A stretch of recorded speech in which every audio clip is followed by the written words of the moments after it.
Hi friends, welcome to my channel. నేను మీ శ్రీదేవి. ఈరోజు మనం బియ్యపు పిండితో చిట్టి వడియాలు అలాగే చల్లమిరపకాయలు ఎలా పెట్టుకోవాలో చూద్దాం. ముందుగా బియ్యపు పిండితో చిట్టి వడియాలు ఎలా పెట్టుకోవాలో నేర్చుకుందాం.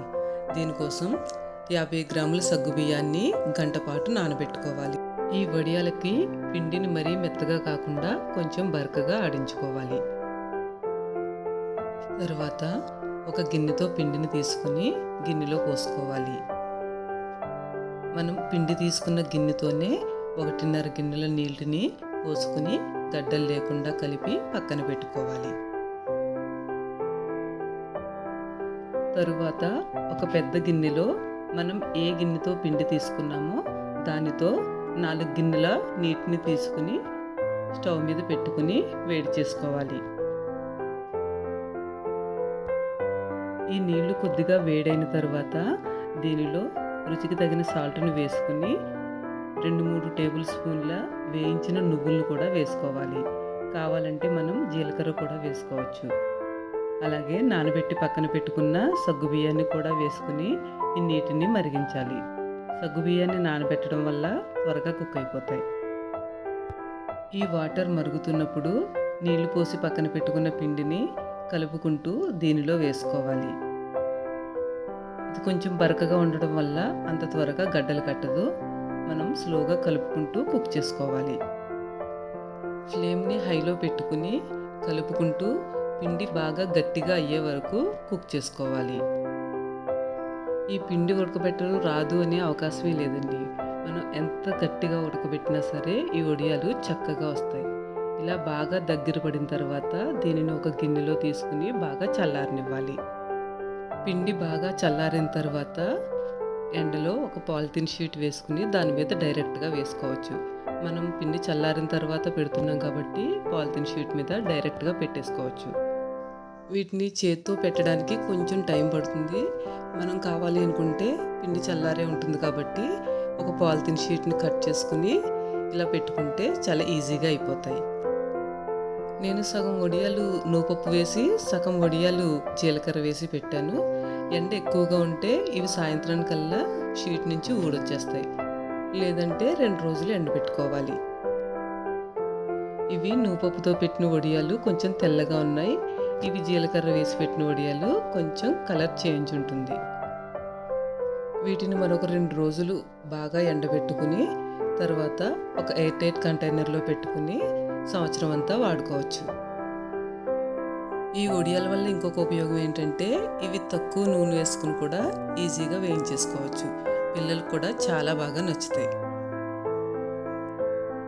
తర్వాత చల్లమిరపకాయలు ఎలా వేసుకోవాలో తెలుసుకుందాం.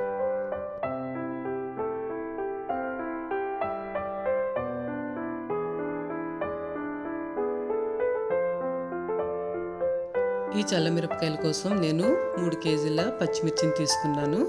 వీటిని కడిగి శుభ్రంగా ఆరబెట్టుకోవాలి. తర్వాత 1 లీటర్ పెరుగుని తీసుకోవాలి. ఇది గేదె పాలతో చేసిన పెరుగు అయితే ఈ మిరపకాయల టేస్ట్ చాలా బాగుంటుంది. లేదు మాకు ప్యాకెట్ పాలే దొరుకుతాయి అనుకుంటే ఫుల్ క్రీమ్ మిల్క్ని వాటర్ పోయకుండా కాసుకోవాలి. అప్పుడే ఈ మిరపకాయలకి టేస్ట్ ఉంటుంది. నేను దీనిలో వాటర్ ఏమీ యాడ్ చేయకుండానే కాసాను. తర్వాత దీనిలో రుచికి సరిపడిన సాల్ట్ అలాగే 1.5 టీ స్పూన్ల వేయించిన జీలకర్ర పొడి వేసుకుని వాటర్ ఏమీ యాడ్ చేయకుండా పెరుగు ఎక్కడ గడ్డలు లేకుండా చిలుక్కోవాలి. దీనిలో నేను 9 టీ స్పూన్ల సాల్ట్ని వేసుకున్నాను. మనం పెరుగుకి సరిపడిన సాల్ట్ కాకుండా పచ్చిమిరకాయలు కూడా దృష్టిలో పెట్టుకుని సాల్ట్ వేసుకోవాలి. తరువాత కడిగి ఆరబెట్టుకున్న పచ్చిమిర్చిలో పగిలినవి పోయినవి ఏమన్నా ఉంటే తీసివేయాలి. మంచిగా ఉన్న పచ్చిమిర్చికి పైనుంచి కింద వరకు ఘాట్లు పెట్టుకోవాలి. మరీ చివరి వరకు చీలేయకూడదు. అలా చీల్చడం వల్ల మనకి ఎండిన తర్వాత వేయించుకోవడానికి కొంచెం కష్టమవుతుంది. పచ్చిమిరపకాయలు మొత్తం చీలిన తర్వాత ఒక పెద్ద గిన్నెలో వేసుకోవాలి.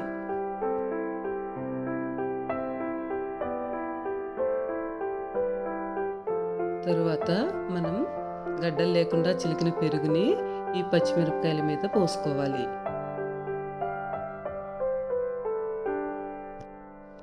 తరువాత ఈ మజ్జిగ మొత్తం అన్ని మిర్చికి పట్టేలాగా 2-3 నిమిషాల పాటు కుదుపుతూ ఉండాలి.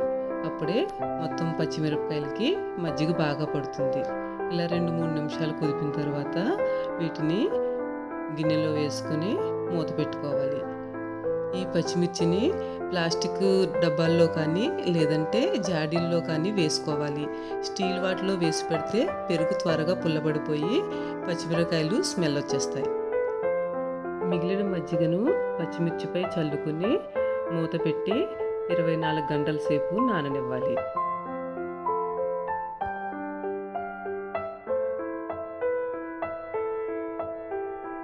దీనిని మనం మధ్య మధ్యలో 2-3 సార్లు కదుపుతూ ఉండాలి. లేదంటే పెరుగు మొత్తం కిందకి వచ్చేసి పైనున్న పచ్చిమిర్చికి మజ్జిగ సరిగా పట్టదు. 24 గంటల తర్వాత ఒక ప్లాస్టిక్ షీట్ మీద ఎండలో వేసి ఎండబెట్టుకోవాలి. ఈ పెరుగుని మాత్రం ఎండలో పెట్టకూడదు. పెరుగుని కింద పెట్టుకుని మూత పెట్టుకుని ఉంచుకోవాలి. సాయంత్రం వరకు పచ్చిమిర్చి ఎండిన తర్వాత మరి ఎండలో ఉండి వేడిగా ఉన్నప్పుడు కాకుండా పచ్చిమిర్చి కొంచెం చల్లారిన తర్వాత ఈ పెరుగుని పచ్చిమిర్చి పైన వేసుకోవాలి. లేదంటే అవి ఉక్కిపోయినట్టుగా అయ్యి కొంచెం బాగా పాడైన స్మెల్ వచ్చేస్తుంది. ఈ పెరుగు మొత్తం వేసుకున్న తర్వాత మొత్తం పచ్చిమిర్చికి మళ్ళీ పట్టేలాగా బాగా కలుపుకోవాలి. మనకి ఏ మిర్చికి మజ్జిగ పట్టకపోతే ఆ మిర్చి బాగా కారంగా అనిపిస్తుంది. ఇలా నానబెట్టుకుని మర్నాడు ఉదయం వరకు ఉంచాలి. మధ్యలో ఒకసారి కలుపుకున్న మజ్జిగ బాగా పడుతుంది. మర్నాడు మళ్ళీ వీటిని ఎండలో పెట్టుకోవాలి. మనం మజ్జిగలో 24 గంటలు నానబెట్టాము. తర్వాత రోజు కూడా మజ్జిగలో వేసాం కాబట్టి ఇంకా మజ్జిగ అవసరం లేదు. ఇంకా ఉంటే పుల్లగా అయిపోతుంది. అందుకని మజ్జిగని పారబోసి ఓన్లీ మిర్చిని మాత్రమే ఎండబెట్టుకోవాలి. ఇది ఎండడానికి 4-5 రోజులు టైం పడుతుంది. బాగా క్రిస్పీగా ఎండే వరకు ఉంచుకుని తర్వాత ఒక ఎయిర్ టైట్ కంటైనర్లో పెట్టుకుని స్టోర్ చేసుకోవాలి. ఇప్పుడు బాండీలో కొద్దిగా ఆయిల్ని హీట్ చేసుకుని ఆయిల్ బాగా హీట్ అయిన తర్వాత మిర్చిని వేయించి తీసుకొని సాంబార్లో కానీ కర్డ్ రైస్లో కానీ పప్పుచారు దేనిలోకైనా సరే ఈ మిర్చి చాలా టేస్టీగా ఉంటుంది. చూసారు కదా ఎంత సింపుల్గా అయిపోయాయో ఈ చల్లమిరపకాయలు అండ్ బియ్యం పిండితో పెట్టే చిట్టు వడియాలు. మరి ఈ వేసవికాలం మీరు ఈ వడియాలు ట్రై చేసి మీకు ఎలా వచ్చిందో కామెంట్ బాక్స్లో మెసేజ్ చేస్తారు కదా. నా ఈ వీడియో మీకు నచ్చినట్లయితే లైక్ చేయండి, షేర్ చేయండి, సబ్స్క్రైబ్ చేయడం మర్చిపోకండి.